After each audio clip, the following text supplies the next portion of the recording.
going on, everybody? So what I did today is I tore down the King Motor Baja that I have, the orange one. It's had a little bit of a 2-year hiatus from the channel. I nicknamed it the Dimpleport. That's the one that had the 30.5 in it. I got it from Roven. It was a return, and when I got it, I took it all apart, tore it all down, Dimpleported the intake. I think I did minimal port work inside. I'll link the video in the description below. But it's been sitting for 2 years, so it has a lot of rust on it.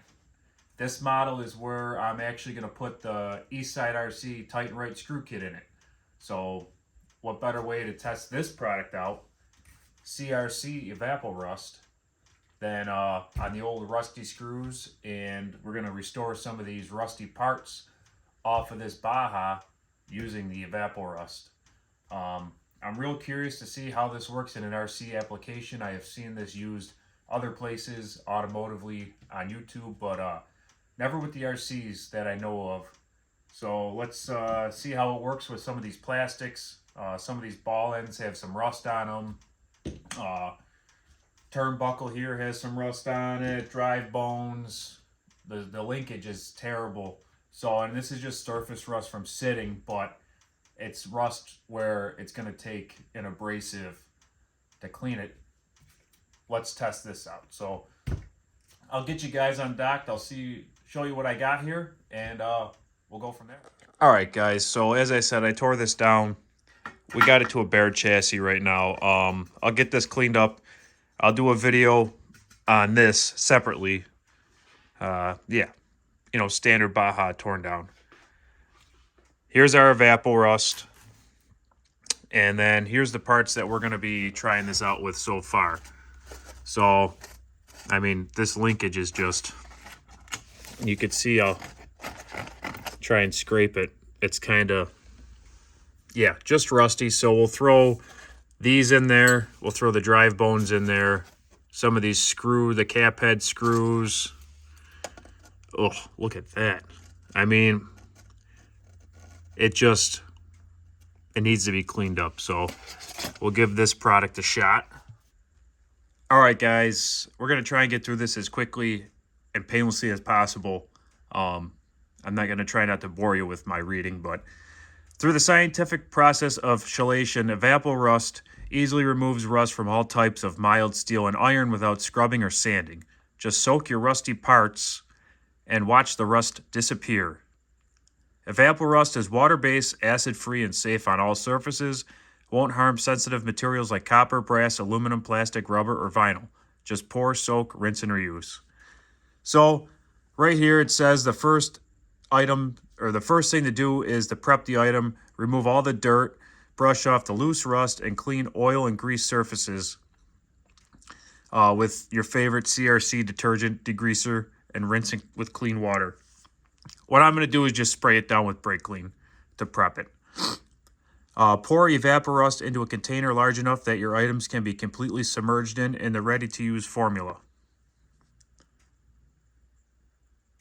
Depending on the depth or age of the rust, soak your item for at least 30 minutes for light rust, 12 to 24 hours for stubborn rust. Once your item is rust-free, rinse with water and dry immediately. Your item can be painted or stored to prevent flashed rust. Spray with CRC Rust Block, a water-based rust inhibitor. I'm going to use AMSOIL MP. Pour used Evapo-rust back into the original container for next use. So guys, simply put, you can reuse this as much as you want, and we're just going to soak the crap out of the rusty items. All right, guys, so right here, I got this brass brush. I'll just kind of give this a little like that real quick. And I'll start putting it in the container that I'm going to put the Evapo-rust in. Just to make sure I got the loose stuff off. You can kind of see the rust flying off there. Well, at least I can. This piece here, it's not going to fit in this container, so I'll have to find something else out. But the rest of these are all prepped and ready to go in. All right, we got our parts in the container. let's pour in our solution.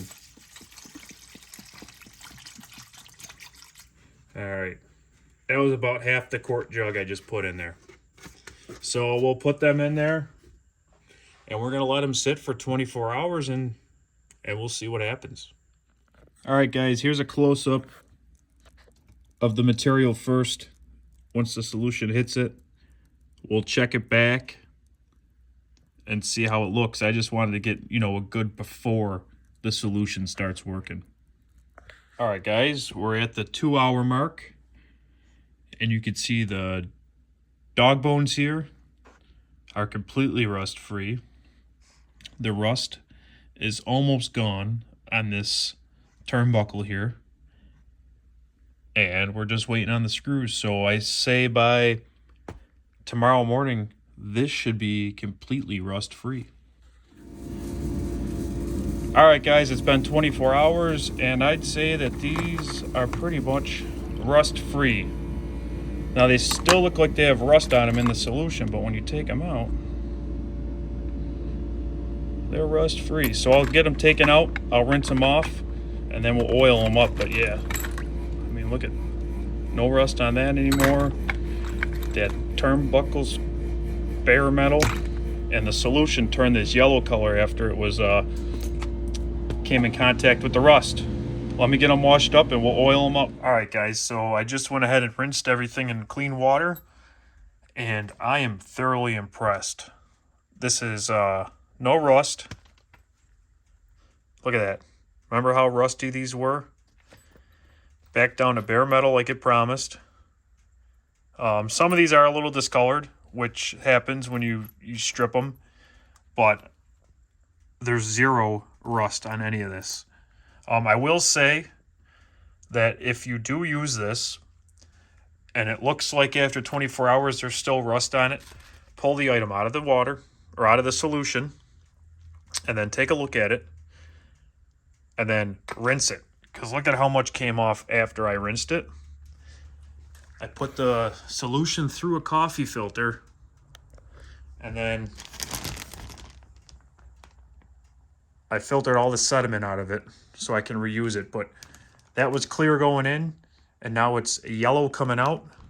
So, guys, this Evapo-rust, I give it 2 thumbs up in my opinion. So definitely try this out, guys, if you're restoring old, rusty, anything. Evapo-rust gets the KGM 5512 stamp. Thanks, guys, for watching. Catch you on the next one.